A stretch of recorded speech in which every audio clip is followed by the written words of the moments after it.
अखण्डानन्दबोधाय शिष्यसन्तापहारिणे सच्चिदानन्दरूपाय श्रीरामाय गुरुवे नमः। अखण्डमण्डलाकारं व्याप्तं येन चराचरं तत्पदं दर्शितं येन तस्मै श्री गुरुवे नमः। नमामि सद्गुरुं शान्तं प्रत्यक्षं शिवरूपिणं शिरसां योगपीठस्थं मुक्तिकामार्थसिद्धिदं वन्दे बोधमयं नित्यं गुरुं शङ्कररूपिणं। यमाश्रितो हि वक्रोऽपि चन्द्रः सर्वत्र वन्द्यते। गजाननं भूतगणादिसेवितं कपित्थजम्बूफलचारुभक्षणम् उमासुतं शोकविनाशकारकं नमामि विघ्नेश्वरपादपङ्कजम्। वर्णानामर्थसङ्घानां रसानां छन्दसामपि मङ्गलानां च कर्तारौ वन्दे वाणी विनायकौ। सीतारामगुडिग्रामौ पुण्यारण्यविहारिणौ वन्दे विशुद्धविज्ञानौ कवीश्वर कपीश्वरौ। उद्भवस्थितिसंहारकारिणीं क्लेशहारिणीं सर्वश्रेयस्करीं सीतां नतो अहं रामवल्लभाम्। भवानी शंकरौ वन्दे श्रद्धा विश्वासरूपिणौ याभ्यां विना न पश्यन्ति सिद्धः स्वान्तस्थमीश्वरम्। नारायणं नमस्कृत्य नरं चैव नरोत्तमम् देवीं सरस्वतीं व्यासं ततो जयमुदीरयेत्। आदौ रामो तपोवनदिग्नमहन्ता मृगकाञ्चनं वैदेहीहरणं जटायुमरणं सुग्रीवसम्भाषणं बालीनिर्दलनं समुद्रतरणं लङ्कापुरीदाहनं रावणनिर्दनं कुम्भकर्णहरणं पाश्चात्येति रामायणम्। ॐ ऐं ह्रीं आपदां परहर्तारं दातारं सर्वसम्पदां लोकाभिरामं श्रीरामं भूयो भूयो नमाम्यहम्। भूयो भूयो नमाम्यहम्। श्रीराम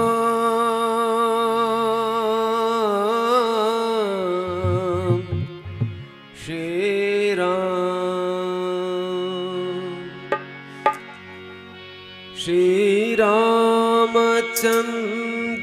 कृपालु भज मन हरण भव भय दारुणम्। श्रीरामचन्द्र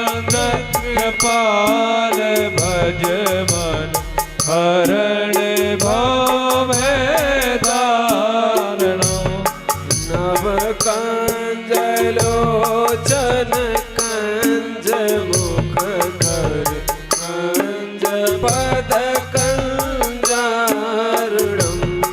कंदर्प गणित अमित छवनव नील नीलज सुंदरम पट पीठ मानहु तड़ित रुचि शुचि नौमि जनक सुतावरम भजो दीन बंद दिनेश दानव धनर दोषन कंजनो रघुनंद आनंद कंद कौशल चंद दशरथ नंदनो सिर मुकुट कुंडल तिलक चारु उदारी अंग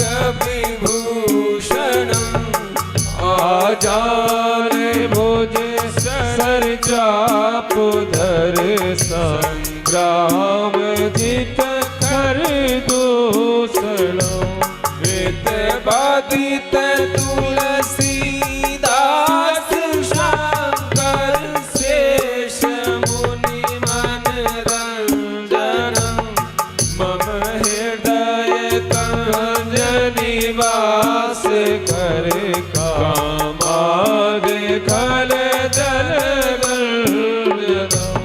मन जाहि राचेउ मिलाहि सोबर सहज सुंदर सावरो करुणा निधान सुजान शील स्नेह जानत राम हे बात गौर आशीष सुन सिय सहित हिय हर्षित हरि तुलसी भवानी पूज पुनि पुनि मुदित पर मंदिर चली तुलसी भवानी पूज पुनि पुनि मुदित पर मंदिर चली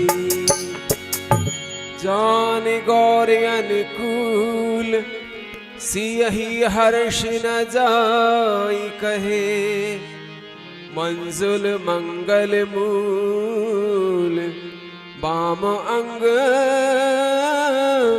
फरकन लगे।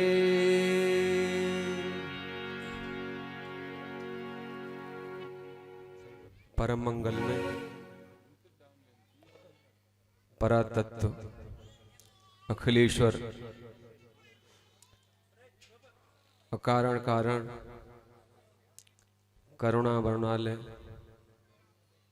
भक्त वांक्षित कल्पतरु तड़कित विनंदित पीताम्बरधारी प्रभु श्री राम की बामंग में प्रतिमूर्ति श्री रामचरितमानस अर्थात श्री राम कथा का आज पंचम दिवस है।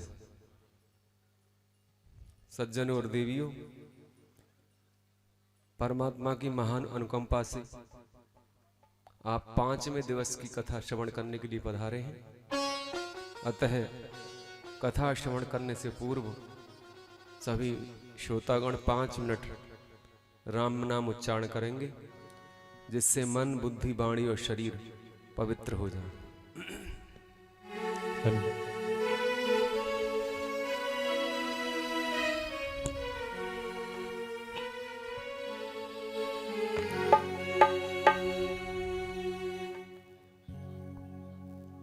हरे रामा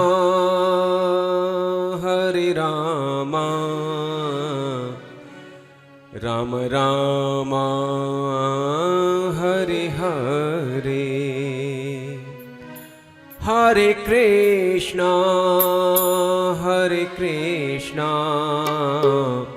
कृष्ण कृष्णा हरे हरे, हरे रामा हरे रामा राम राम हरे हरे, हरे कृष्णा कृष्णा कृष्णा हरे हरे, हरे रामा राम रामा हरे हरे, हरे कृष्णा कृष्ण कृष्णा हरे हरे, हरे रामा हरे बोले सभी भक्त लोग राम राम हरे हरे, हरे कृष्णा कृष्णा कृष्णा हरे हरे, हरे रामा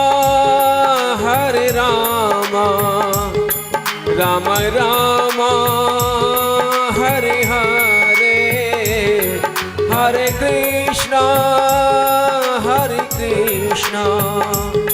कृष्ण कृष्ण हरे हरे, हरे राम राम हरे हरे, हरे कृष्णा कृष्ण कृष्ण हरे हरे, हरे राम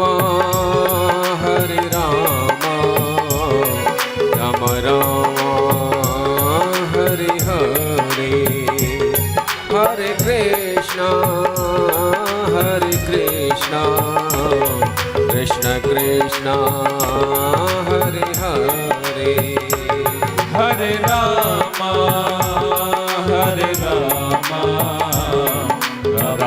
राम हरे हरे, हरे कृष्णा कृष्णा कृष्ण हरे हरे, हरे राम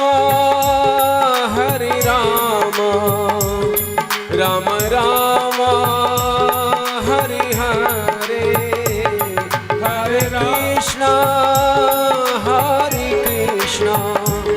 कृष्ण कृष्ण हरे हरे, हरे राम सभी भक्त लोग बोलेंगे राम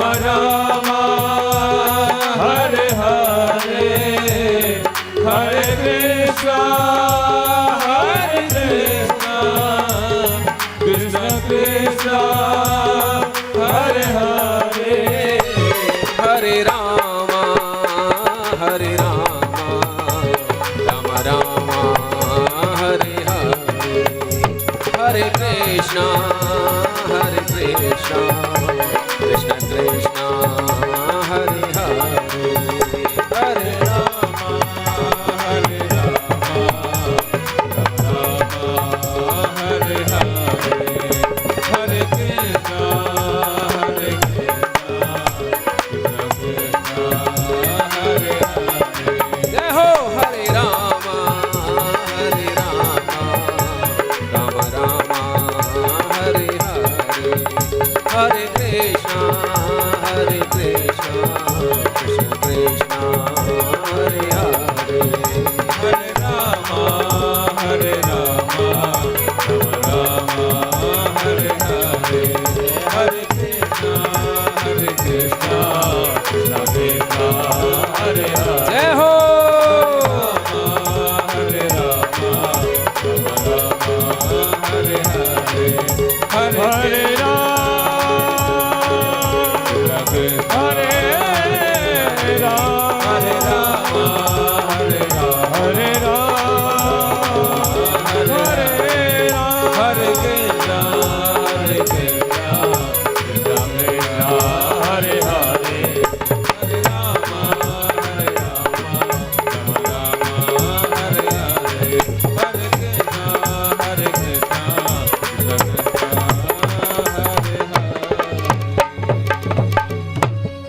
सियावर रामचंद्र भगवान की जय। बोली हनुमान जी महाराज की जय। हर हर महादेव।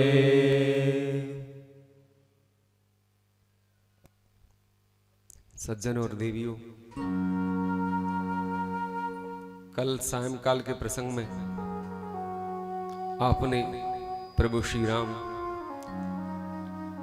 और माता सीता के विवाह की कथा श्रवण की थी।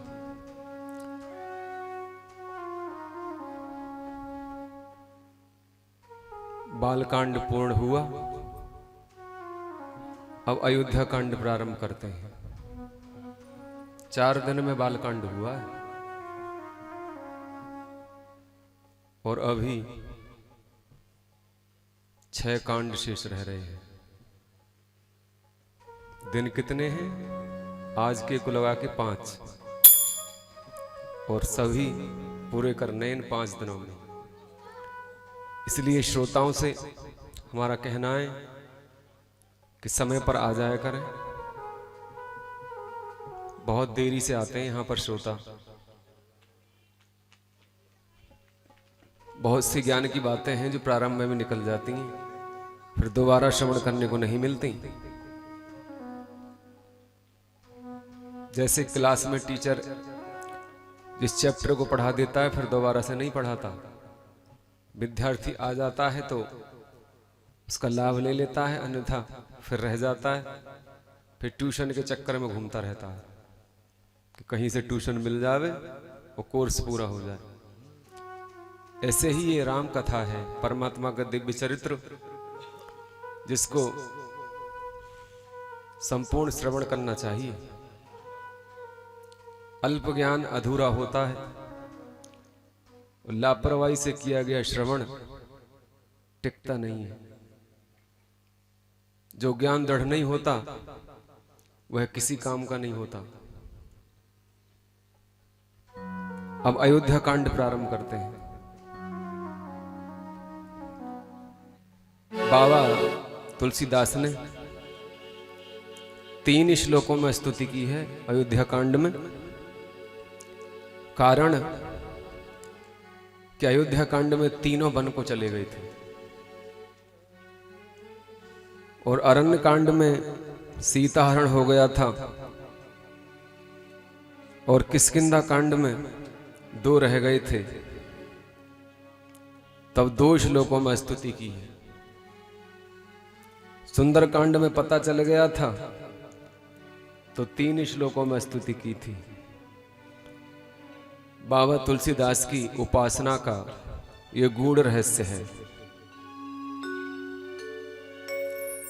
यस्यांके च विभाति भूधर सुता देवापगामस्तके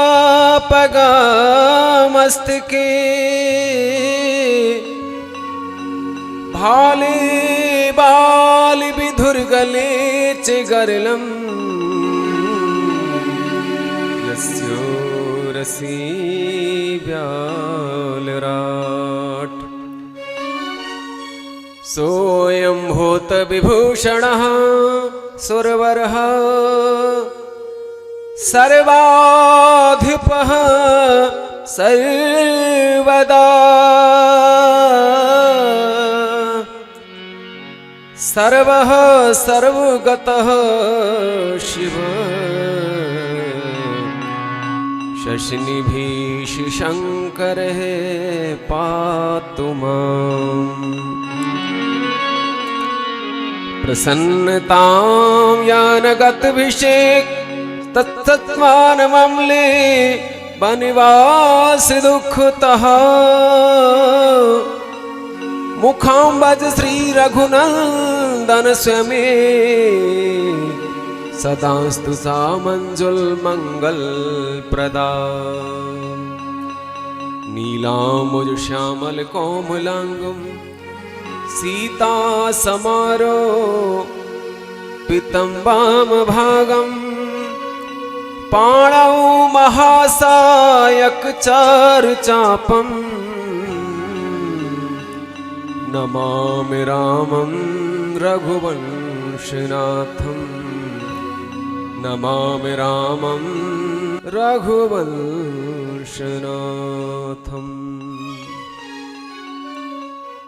श्री गुरुचरण सरोज रज निज मन मुकुर सुधार बरिनो रघुबर विमल जसु सोदायक फलचार जोदायक फलचार बुद्धहीन तनु जानिके सोमेरा पवन कुमार बल बुद्धि विद्या देहु मोहे सुहरो कलेश विकार।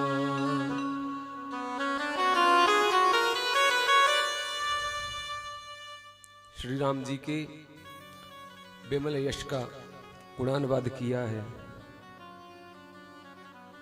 जिसमें जरा भी गंदगी नहीं है। उस निर्मल चरित्र का भाव गोस्वामी जी वर्णन करते हैं।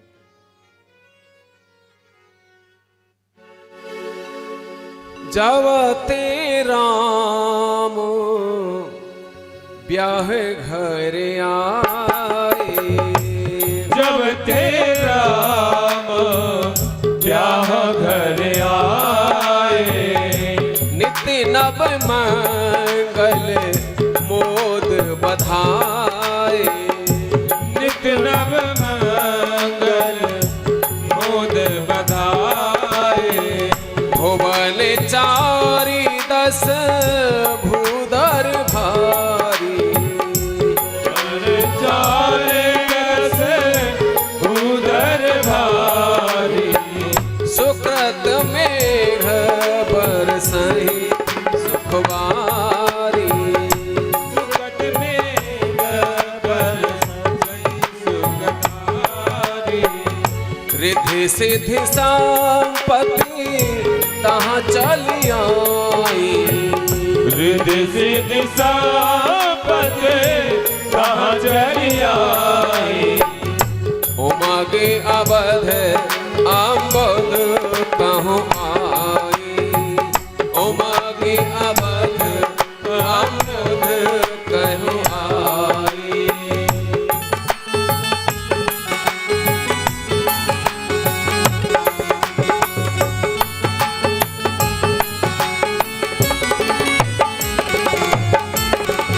बोले गनपुर नर नारी सजाती, गनपुर नर नारी सजाती, सुचि अमोल सुंदर सब भांति, श्रुति अमोल सुंदर सब भांति, राम रूप गुण शील सुभाऊ, राम रूप गुण शील सुहाओ, प्रमोदित होई देखे सुन राऊ, प्रमोदित होई देखे सुन राओ, प्रमोदित होई देखे सुन राऊ।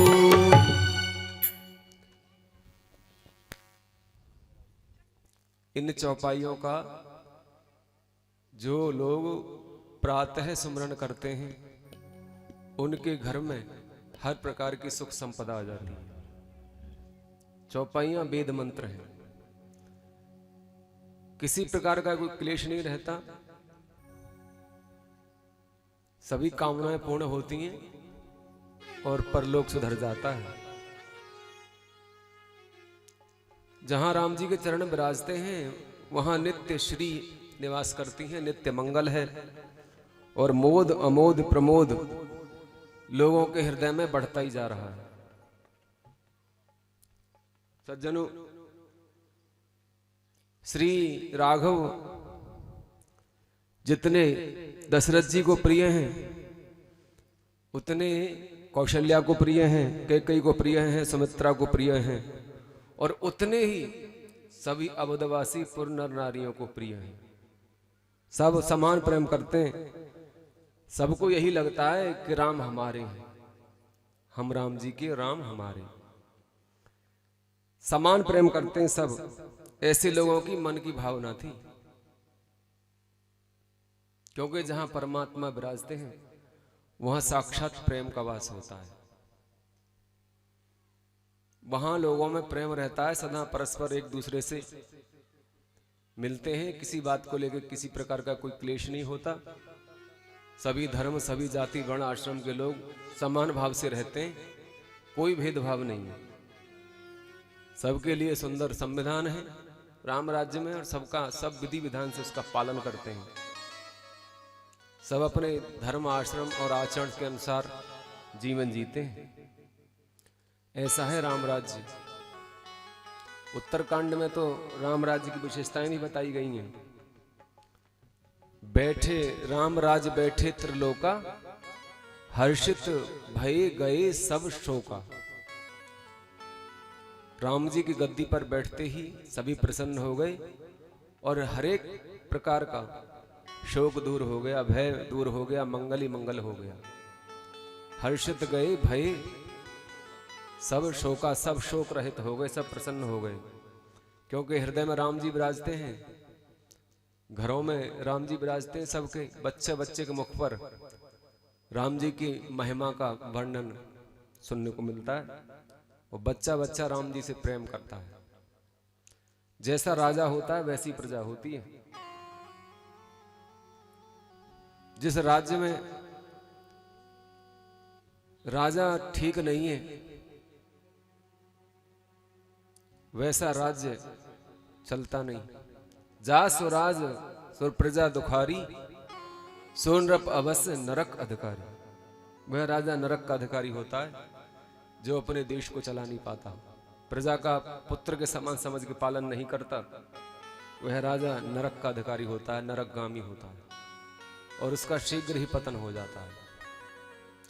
सब नर करें परस्पर प्रीति, चलाएं स्वधर्म निरत श्रुत नीति। सब वेदानुसार जीवन जीते हैं, फूलें फलें सदा तरुकानन, रहें एक संग गज पंचानन। लता वृक्ष मांगे फल चहि, मनमाने फल देते हैं। लता वृक्ष जैसे फल चाहो हर समय, सभी ऋतुओं के फल मिलते हैं।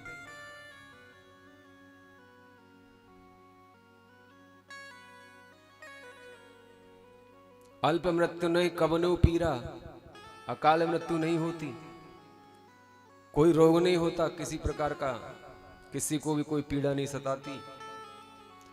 सब सुंदर हैं, सब निरोगी हैं, सब सुंदर सब विरुद्ध शरीरा। ऐसे रामराज की विशेषताएं हैं। तो जहां राम जी, जहां साक्षात परमात्मा विराजते हैं, तो वहां तो मंगल ही मंगल होगा। आपके गांव में श्री राम कथा चल रही है। श्री राम जी की महान कृपा आप लोगों के ऊपर बरस रही है।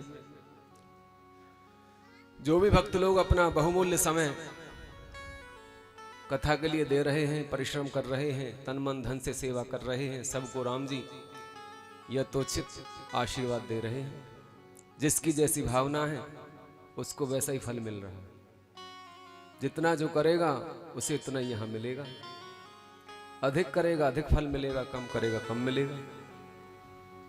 परंतु प्रेम सबको समान रखना चाहिए। कथा में सबकी कथा है, सभी जाति, सभी वर्ण के लोग, सभी आश्रमधारी, सभी धर्म के लोग इस कथा को सुनने के अधिकारी हैं, क्योंकि मुक्ति और भक्ति में सबका समान अधिकार होता है। और राम जी के यहाँ कोई भी छोटा बड़ा नहीं है। बोली श्री रामचंद्र भगवान की। इस तरह से अयोध्या में परमात्मा विराजते हैं। अब देखिए धीरे धीरे समय व्यतीत होता रहा। एक बार की बात है सज्जनों, एक समय सब सहित समाजा, एक समय सब सहित समाजा, राजसभा रघुराज विराजा, बाजसभा रघुराज विराजा, राव स्वभाव मुकुर कर लीना, राव स्वभाव मुकुर कर लीना, बदन बिलोकी मुकुट समकीना, बदन बिलोक मुकुट समकीना, श्रवण समीप बहे सिद्ध केसा, श्रवण समीप भये सुत केसा, मनहु अजरठ पन अस उपदेशा,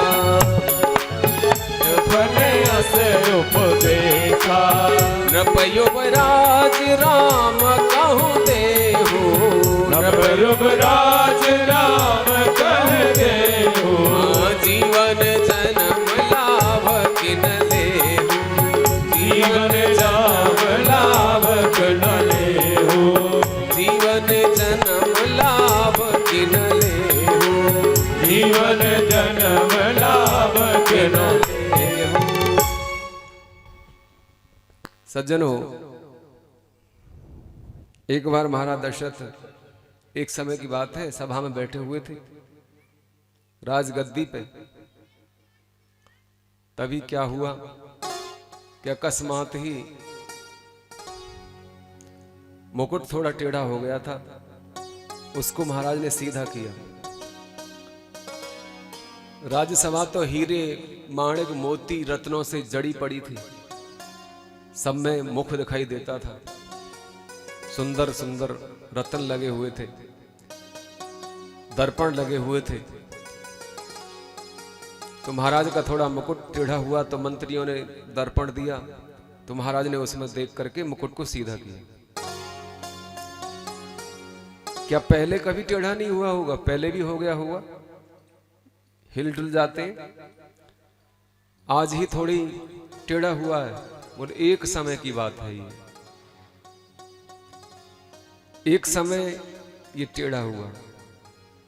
एक समय से तात्पर्य है कि कोई विशेष समय था ये, और कोई अपने अभिभूत माने योजना, अपना कोई कार्य राजा को पूरा करना है, इसलिए मानो मुकुट के माध्यम से ये अवगत कराया जा रहा है कि महाराज अब सावधान हो जाओ, तुमने बहुत दिन मुकुट पहन लिया, अब ये टेढ़ा होने लगा है। अब इसका तात्पर्य है कि अब इस मुकुट को किसी और को पहना दो, इस पर अब तुम्हारा ही अधिकार नहीं है। और कानों के समीप बाल भी सफेद हो गए थे, बाल सफेद हो गए थे, दिखाई दे रहे हैं महाराज को। तो मानो कान में ये कह रहे हैं कि राजन अब तुम बूढ़े हो चले हो, और अब इस मुकुट को अपने पुत्र राम के सिर पर शोभायमान कर दो, अर्थात राम को युवराज का पद दे दो, और जीवन जन्म का लाभ लेकर के सन्यास लेकर अपने जन्म को कृतार्थ करो। अर्थात वृद्धावस्था आ गई है राजा की, जरावस्था आ गई है।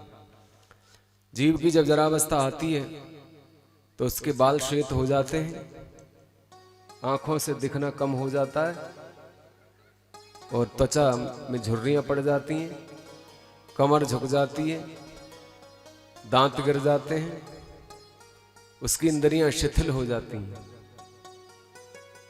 बाल सफेद हो जाते हैं। परंतु आजकल तो बीमारी के कारण भी बाल सफेद हो जाते हैं, बुढ़ापे में ही थोड़ी होते हैं, बाल्यावस्था में भी बच्चों के बाल सफेद हो जाते हैं। 8-10 साल के बालकों के भी बाल सफेद देखे हमने। तो ये बीमारी कारण होते हैं, हार्मोन्स की कमी है, विटामिन की कमी होती है, तब बाल सफेद हो जाते हैं। विटामिन ई की कमी हो जाती है, तब भी बाल सफेद हो जाते हैं। किंतु वृद्धावस्था में बाल सफेद होना इस बात का संकेत होता है कि अब हमें सब कुछ त्याग देना चाहिए, सब कुछ त्याग करके हमें हरि का भजन करना चाहिए, राम जी की शरण ले लेनी चाहिए। बाल भी आज के टाइम में बाल भी सफेद हो जाओ, चाहे तो पूरे ही बाल सफेद हो जाओ पूरे शरीर के, चाहे दांत गिर जाओ, चाहे कानों से बिल्कुल सुनाई न दे, बिल्कुल अंधे हो जाओ, और कमर बिल्कुल टूट जाए, लड्डू बन जाए चाहे झुक्के, परंतु फिर भी राम जी का नाम लेने को तैयार नहीं होते। और खूब दुर्गति हो जाए बढ़िया तरह से, तब भी राम जी का नाम मुख से नहीं निकलता है। पुत्र चाहे खाने को रोटी न दें और रोज पिटाई करें, चाहे रोज गाली दें, तब भी राम जी का नाम नहीं लेता बुढ़ा, क्योंकि जीवन में अभ्यास नहीं किया था ना कभी। पूरा जीवन तो गधे की तरह कमाने में निकल गया।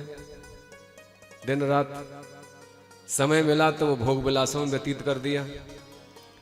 जीव का बहुत सा समय सोने में निकल जाता है, बहुत सा खाने में निकल जाता है, बहुत सौ का पढ़ने में निकल जाता है, बहुत सौ का स्त्री सहवास में निकल जाता है। इस तरह से ये समय धीरे धीरे हाथ से निकलता चला जाता है। संसार का अर्थ है सरकना, अर्थात ये संसार हमारे हाथ से सरक रहा है। ये सूर्य भगवान नित्य हमारी आयु को क्षीण कर रहे हैं, छोटी कर रहे हैं हमारी आयु को। इतना सब कुछ होने के बाद भी ये जीव बड़ा कपटी है, परमात्मा का नाम नहीं लेता। बुढ़िया हो जाए चाहे कितनी भी, पर घर की चाबी को कमर पे ही बांध कर रखेगी, बहू को चाबी नहीं देगी। झगड़ो काय बात पे है रो है कि चाबी के पीछे। सास बड़ी चतुर है, घर की चाबी नहीं दे, बहू पे ताला लगा रखो है। इसी बात का तो झगड़ा है। बोले जब सब कुछ तुमने कर दिया, तुम्हारे हाथ में अब क्या रह गया है? बच्चों को सौंप दो और एकांत में बैठ करके भजन करो। जब ऐसा नहीं करते तभी तो कलेश होता है। जीव बड़ा कपटी है। बाल सफेद हो जाएंगे तो कहेगा कि हेयर डाई करवा लेंगे, बाजार में मिलती है तरह तरह की। दांत गिर गए हैं तो नकली दांत लगवा लेंगे, कानों में मशीन लगवा लेते हैं, आंखों में लेंस पड़ जाते हैं। और जब ये कमर बिल्कुल झुक जाती है तो उसमें क्या लगाओगे?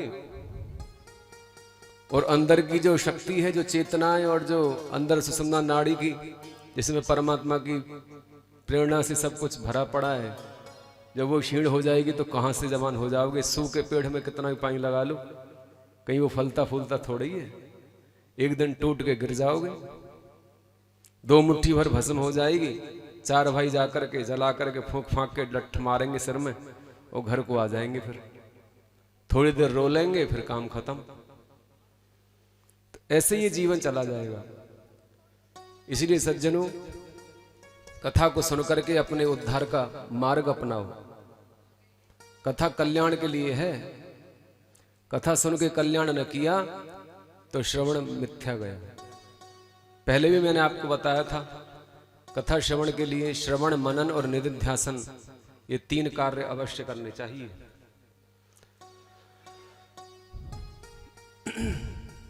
ये मानव देह बहुत ही अमूल है, ये बार बार नहीं मिलता। एक बार ही बड़े पुण्यों से प्राप्त हुआ है, ईश्वर कृपा से। और ये देह बड़ा कीमती है।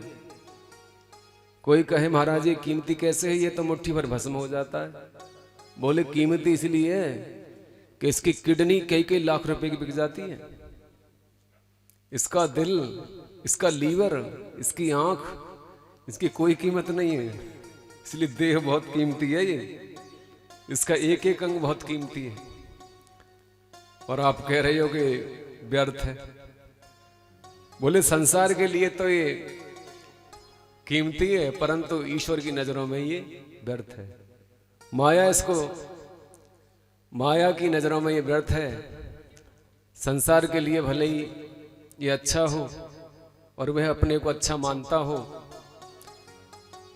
परंतु ये पारमार्थिक दृष्टि से व्यर्थ है। जिसने ऐसे बहुमूल्य और कीमती देह को पाकर के भी हृदय में रहने वाले उस अंतर्यामी का अंतर्मन से ध्यान नहीं किया, तो समझो उसका चाहे कितना भी सुंदर देह हो और कितना भी कीमती हो, सब व्यर्थ चला जाता है। क्योंकि भगवान ना तो किसी के धन को देखते, ना रूप को देखते, ना बल को देखते, ना सामर्थ्य को देखते, ना किसी के पद को देखते, ना अधिकार को देखते। वे क्या देखते हैं? न किसी की योग्यता को देखते, न जाति वर्ण आश्रम को देखते, सिर्फ क्या देखते हैं, केवल और केवल उसका हृदय। भगवान तो भक्त का हृदय देखते हैं। जिसका मन निर्मल होता है, हृदय पवित्र होता है, संसार से मोह नहीं होता, ईश्वर से प्रेम है, ऐसा व्यक्ति सहज ही परमात्मा की कृपा का पात्र होता है और वह भक्ति के मार्ग में प्रवेश कर पाता है। ऐसे यहां महाराज दशरथ को आज वैराग्य हो रहा है और सोच रहे हैं क्यों ना मैं अपने पुत्र राम को राजगद्दी पर बिठाकर संन्यास ले लूं। मन में ऐसी अभिलाषा, और महाराज बूढ़े भी हो चले थे। अन्य रामायणों में ऐसी कथा आती है कि इस समय महाराज दशरथ की आयु 60,000 वर्ष थी। 60,000 वर्ष की आयु थी।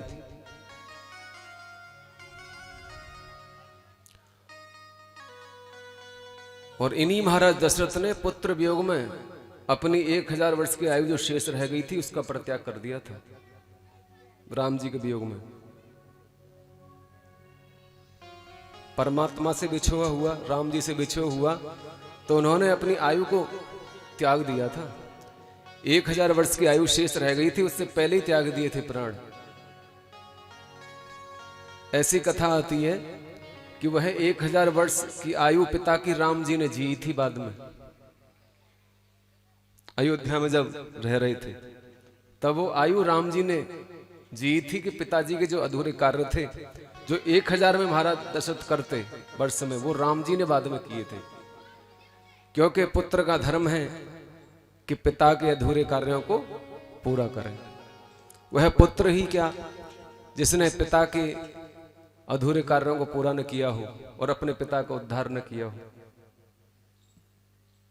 बोलिए श्री रामचंद्र भगवान की। ऐसा भाव महाराज के मन में जागा और वे गुरुदेव के आश्रम में पधारे और गुरुदेव के चरणों में जाके प्रणाम किया और कहने लगे,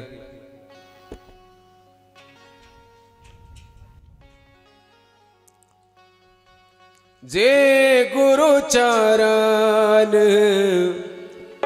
रेणु सिर धारहि, जे गुरु चरण रेणु सिर धारहि, तेजन सकल विभव बस करहि, तेजन सकल विभव जस करहि, अबे अभिलाषु एक मन मोरे, अब अभिलाषु एक मन मोरे, पूजिए नाथ अनुग्रह तोरे, पूजे नाथ अनुग्रह तोरे, कहे भुआल सुनिए मुनि नायक, कहे भुआल सुनिए मुनि नायक,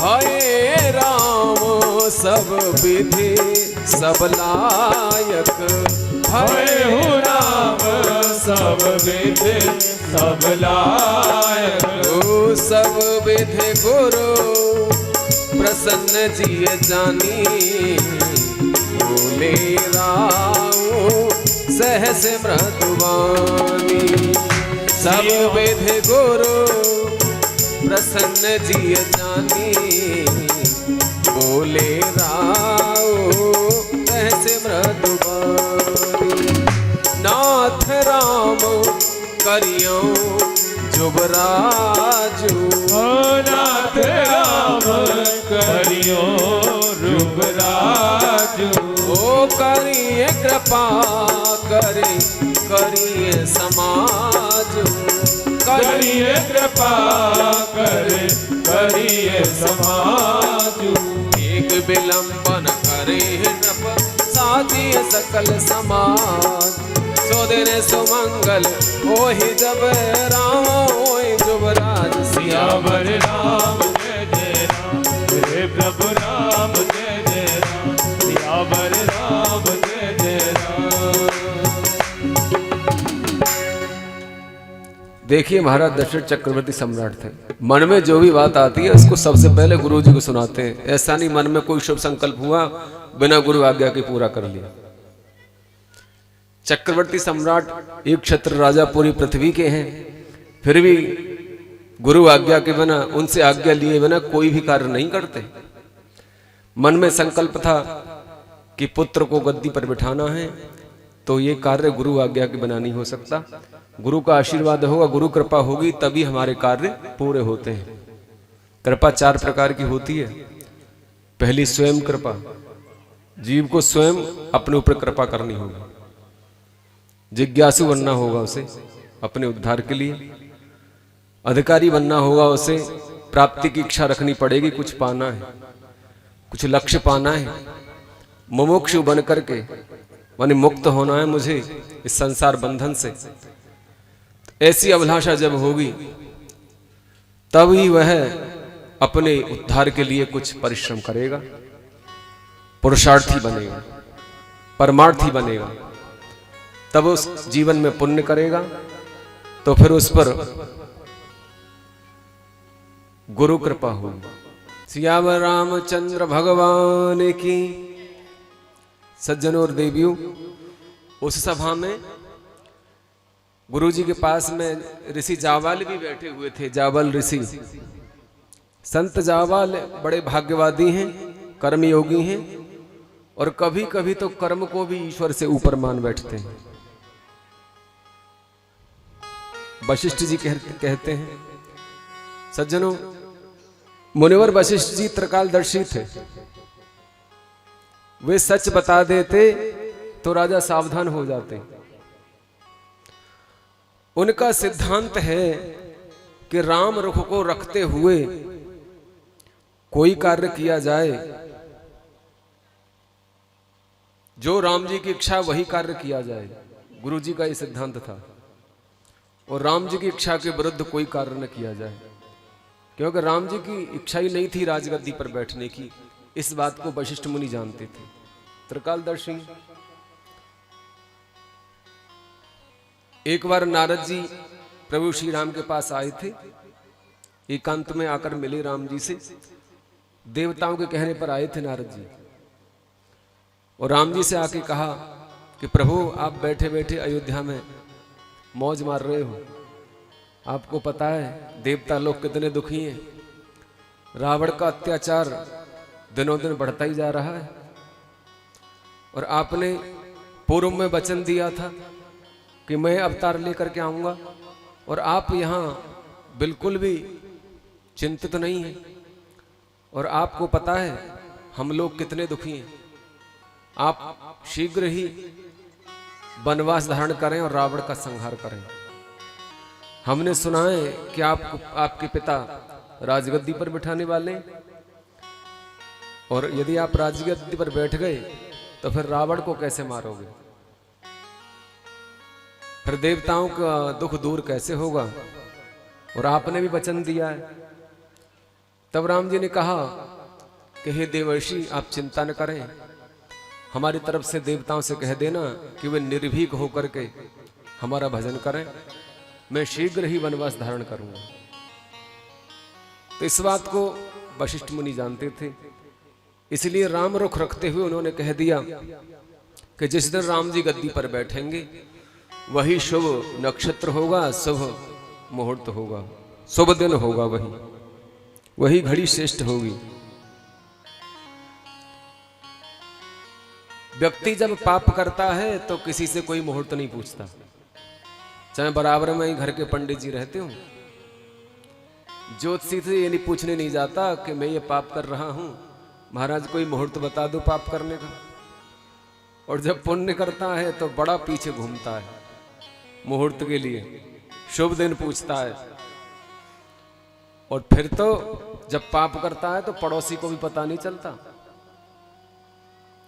और जब शुभ काम करता है तो डंका की चोट करता है, सबको पता चल जाता है।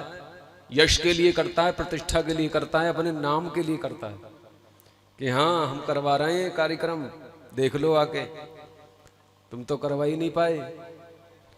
बोले सुंदर श्रेष्ठ कार्य में मुहूर्त क्या निकलवाना, गुरुदेव वशिष्ठ ने कहा, राजन मैं तो कहता हूं कि शीघ्र ही ये काम कर डालू।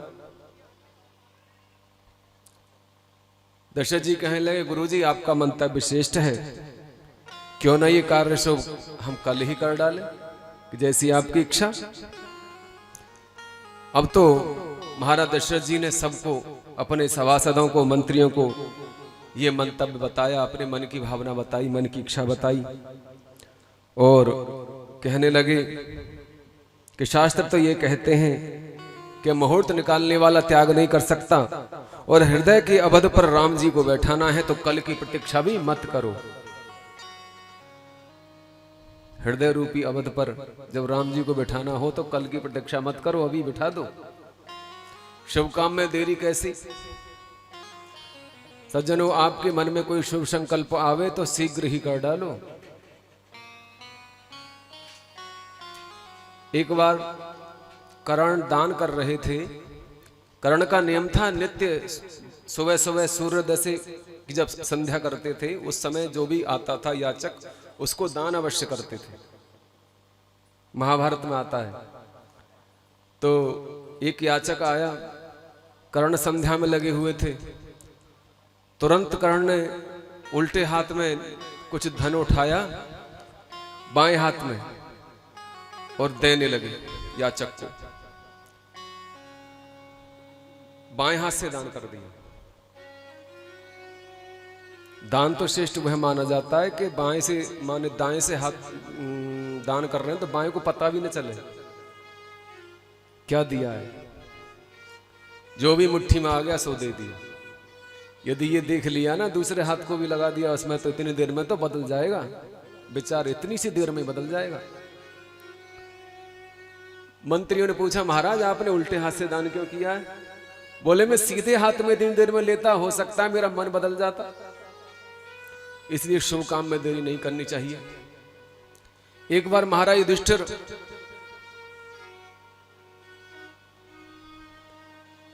किसी को दान करने वाले हैं, परंतु समय नहीं था, कह दिया कल को आना, कल आना। तो बकोदर भीम ने हल्ला मचा दिया कि युधिष्ठिर ने काल को जीत लिया, युधिष्ठिर ने काल को जीत लिया।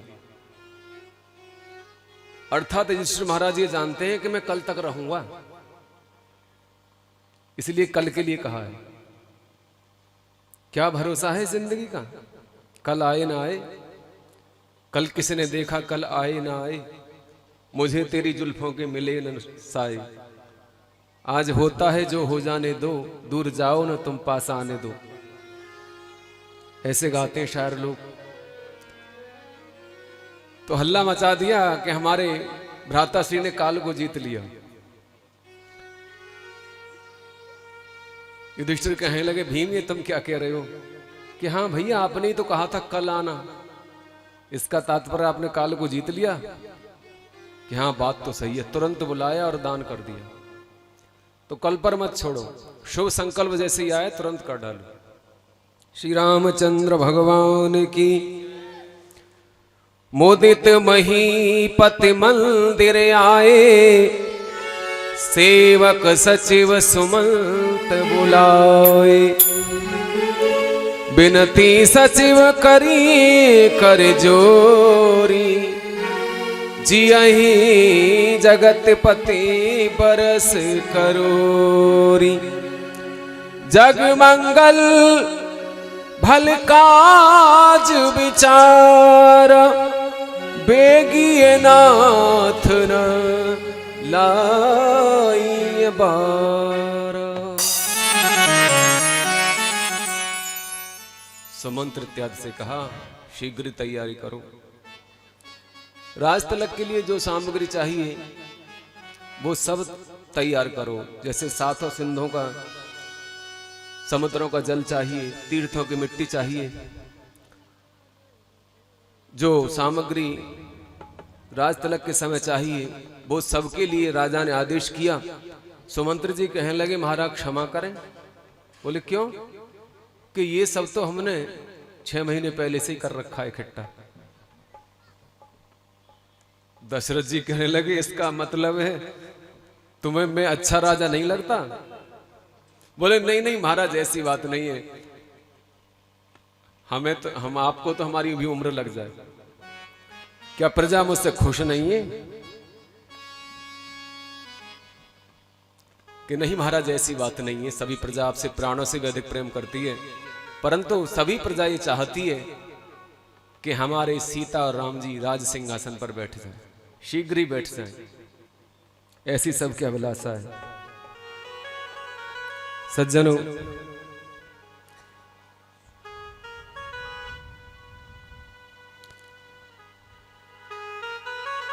याज्ञवल्क्य मुनि भारद्वाज से कहते हैं कि हे भारद्वाज, ऐसा विनम्र कौन हो सकता है?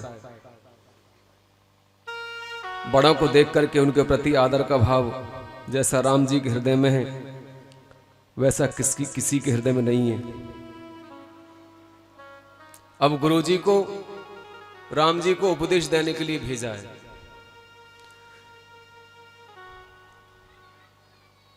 युवराज पद धारण करने से पूर्व क्या क्या नियम करने हैं, ये सारा ज्ञान गुरुदेव राम जी को देने जा रहे हैं, उनके महल की ओर जा रहे हैं। आज गुरुदेव महल की तरफ पधार रहे। पहली बार विवाह के उपरांत राम जी का महल बहुत ही सजा हुआ है और उसमें प्रथम बार गुरुदेव पधार रहे हैं। राम जी को यह समाचार मिला, गुरुजी आ रहे हैं, हमारे तो गुरुजी आ रहे हैं, तो एकदम से तैयार हो गए, सारे काम छोड़ दिए।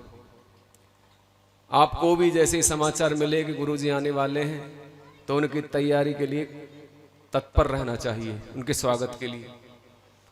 परंतु ऐसा नहीं है कि छिप जाएं। फोन पे भी मैसेज आ गया, कॉल भी कर दी, तब भी चेलाओं को पता है खूब गुरुजी आने वाले, तब भी घर पे नहीं मिलते, दिखाई भी नहीं देते। परंतु राम जी को देखिए कि राम जी पहले से ही प्रसन्न हो गए।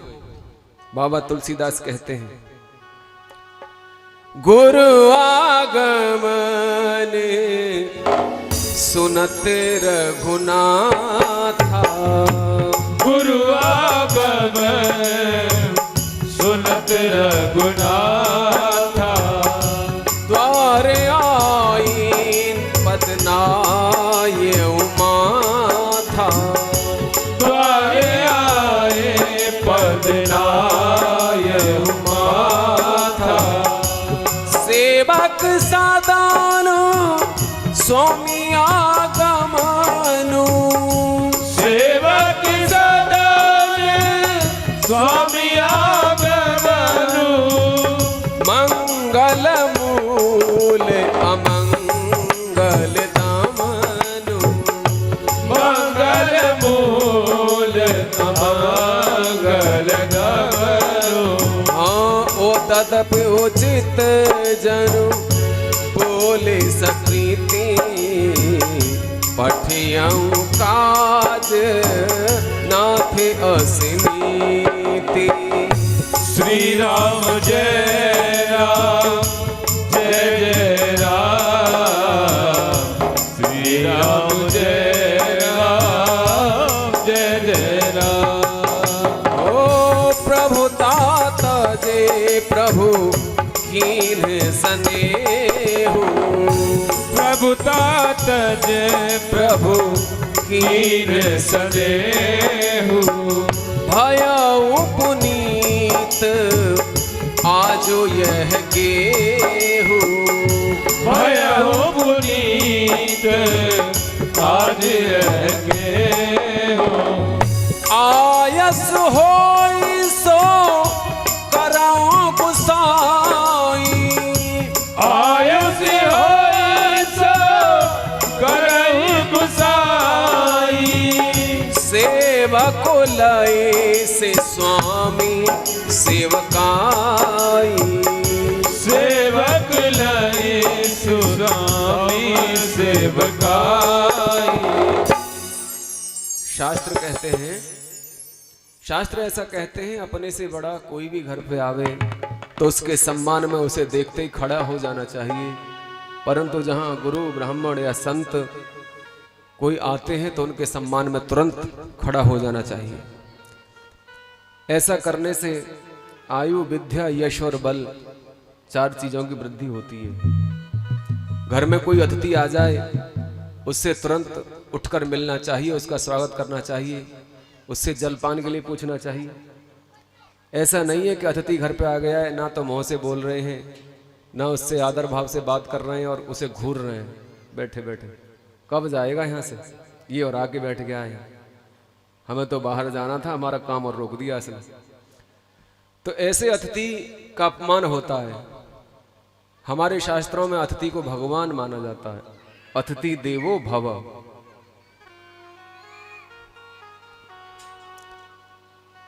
अतिथि को देख करके आप प्रसन्न नहीं होते तो समझिए वह आपके सारे पुण्य हर करके ले जाएगा। आपका खाता नील हो जाएगा, बिल्कुल एक बार में साफ, कुछ नहीं बचेगा, क्योंकि भगवान का ही अपमान हुआ वो, और भगवान ही सब कुछ देने वाले हैं।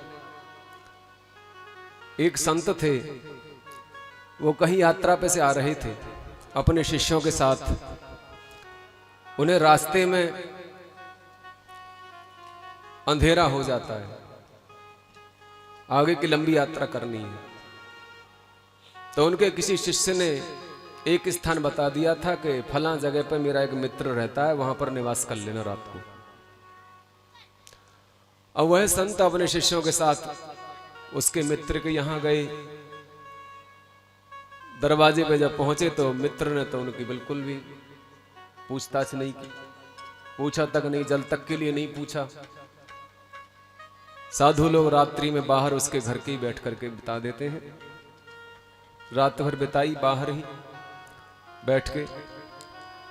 प्रातःकाल जब हुआ, जब चलने लगे, तब भी वह व्यक्ति बाहर नहीं आया, जलपान तक के लिए नहीं पूछा। जाते समय गुरुजी ने अपने एक शिष्य से कहा कि बेटा इसके घर से एक जल गिलास मांग करके ले आ। कि गुरुजी क्यों, आप इसके घर का पानी पिएंगे? आपके पास तो एक मिनट के लिए भी खड़ा नहीं हुआ है और आप इसके घर का पानी पियोगे? गुरुजी कहने लगे नहीं बेटा, हम संत हैं, ये अज्ञानी है, ये जानता नहीं कि आतिथ्य सत्कार कैसे किया जाता है। हम तो चले जाएंगे, परंतु इसका दुर्भाग्य प्रारंभ हो जाएगा आज से ही, इसके पास कुछ नहीं रहेगा। यदि हम इसका जल पी लेंगे तो ये बचा रहेगा। संत तो बड़े दयावान होते हैं। तो सज्जनों, कहने का तात्पर्य है कि अतिथि ब्राह्मण या अपनों से बड़े कोई भी आए, उनका उठ करके स्वागत करना चाहिए, परंतु जब गुरुजी आए तो उनका विशेष स्वागत करना चाहिए। गुरु को आना, स्वामी का घर पे आना हर प्रकार से मंगल करने वाला है और अमंगल का नाश करने वाला है। राम जी दौड़े दौड़े द्वार तक आए, बड़ी कृपा की गुरुदेव, आप आदेश दे देते मैं स्वयं ही आ जाता आपकी सेवा में। गुरुजी आ गए। राम जी ने और सीता जी ने दोनों ने गुरु के चरणों में प्रणाम किया, पास में बिठाया और गुरुजी ने उपदेश किया। कहा, पुत्र राम, महाराज दशरथ तुमको राजगद्दी देना चाहते हैं। मैं तुम्हें बताने आया हूं कि राजगद्दी पर बैठने से पूर्व कुछ नियम होते हैं, उन्हें तुम पूरा कर लो। जमीन पे शयन करना, भूमि पे शयन करना, संयम से रहना और व्रत धारण करना, ब्रह्म मुहूर्त में जाग करके अपने इष्ट की सेवा पूजा करना, देव पूजन करना, आचरण शुद्ध रखना। जब ऐसी बातें कहीं तो राम जी कहने लगे, गुरुजी ये तो अन्याय हो रहा है। बोले, अन्याय कैसा? ये तो सूर्यवंश की परंपरा है कि ज्येष्ठ पुत्र कोई राजगद्दी पर बैठाया जाता है। तो राम जी कहने लगे, नहीं गुरुजी, ऐसा नहीं हो सकता। यहां देखिए भ्रातृ प्रेम कितना है राम जी का।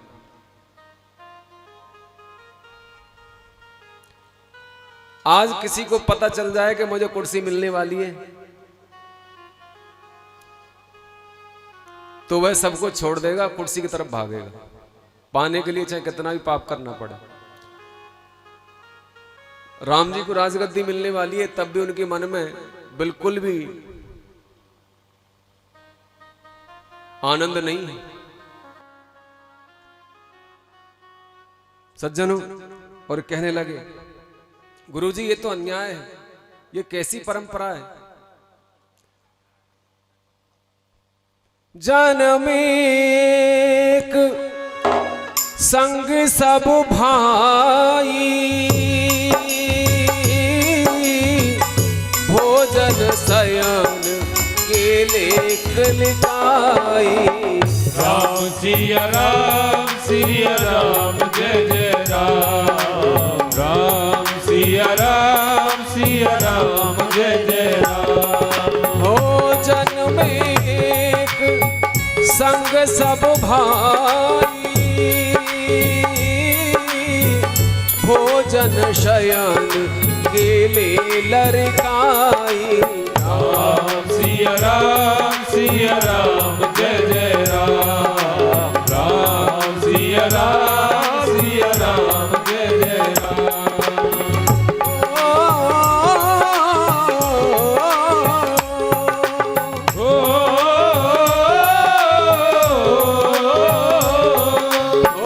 करण वेद उपवीत विवाह, संग संग सब भये उछाहा। राम सिया राम जय जय राम। राम सिया राम जय जय राम। हो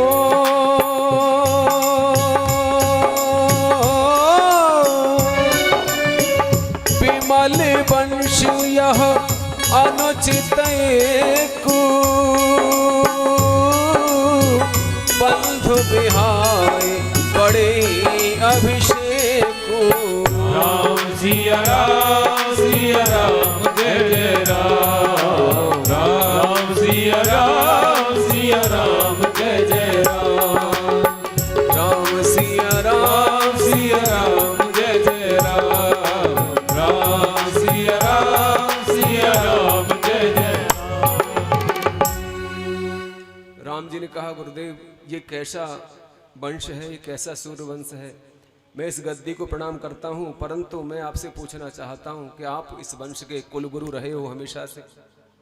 आप तो भली भांति जानते हो कि हम चारों भाई एक साथ पैदा हुए, एक साथ जन्म लिया चारों ने, एक साथ हमारे कर्णभेद, एक साथ हमारा जात कर्म संस्कार हुआ, एक साथ नामकरण संस्कार हुआ, एक साथ यज्ञोपवीत हुआ, एक साथ विवाह हुआ, एक साथ हम खेले कूदे हैं, हमारा बचपन एक साथ गुजरा है। तो फिर मुझे ही गद्दी क्यों दी जा रही है? राम जी कह रहे हैं फिर मुझे ही गद्दी क्यों दी जा रही है? मेरे चारों भाइयों को गद्दी पर बिठाओ।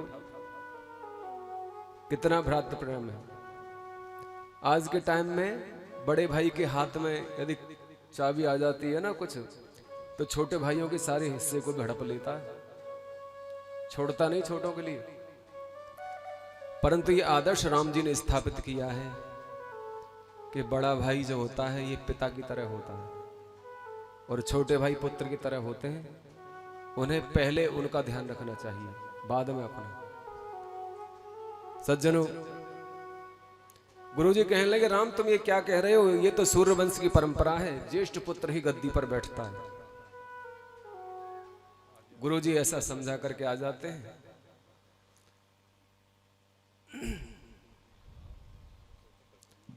सज्जनों, इधर सभी प्रवासी बड़े प्रसन्न थे, सभी चाह रहे थे कि राम जी गद्दी पर बैठे और सबके घरों में सीताराम जी को मनाने के लिए उत्सव मनाए जा रहे थे।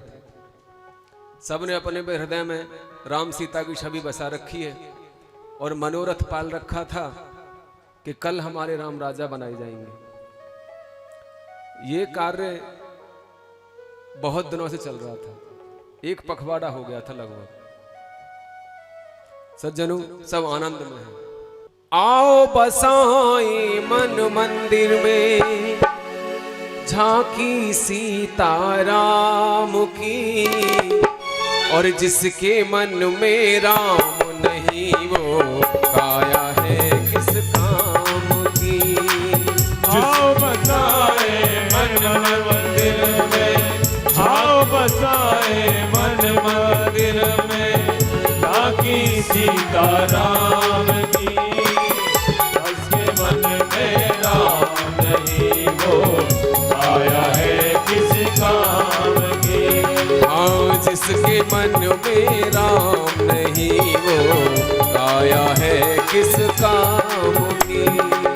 जिसके मन में राम नहीं वो काया है किस काम की। जय हो।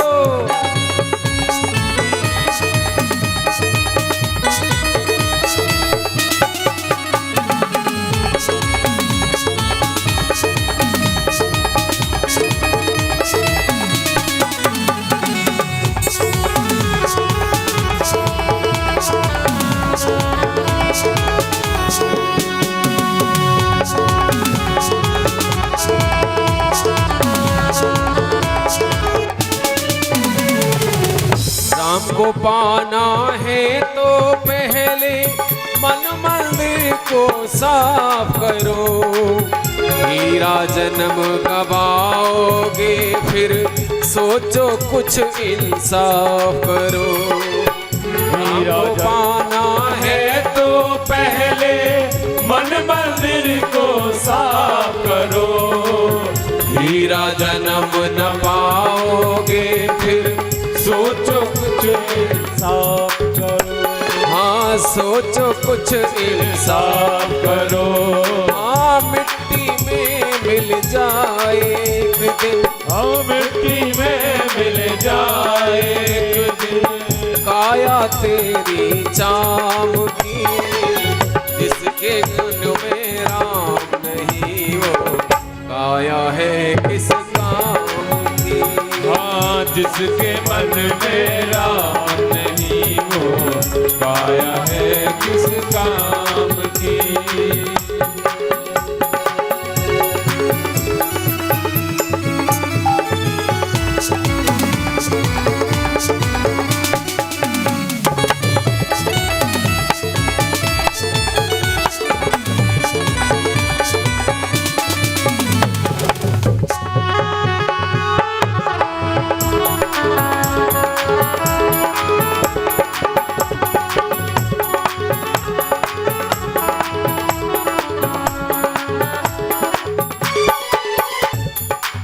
सभी जानते हैं इस जग को छोड़े अकेले जाना है। 2 दिन का ही इस दुनिया में सबको मिला ठिकाना है। सभी जानते हैं इस जग को छोड़ अकेले जाना है। 2 दिन का ही इस दुनिया में सबको मिला ठिकाना है। हाँ, सबको मिला ठिकाना है। हाँ, प्रेम से घोल घोल कर पी लो। प्रेम से घोल घोल कर पी लो। बूटी राम के नाम की, जिसके मन में राम नहीं वो आया है किस काम की। जिसके मन में राम नहीं वो काया है किस काम की।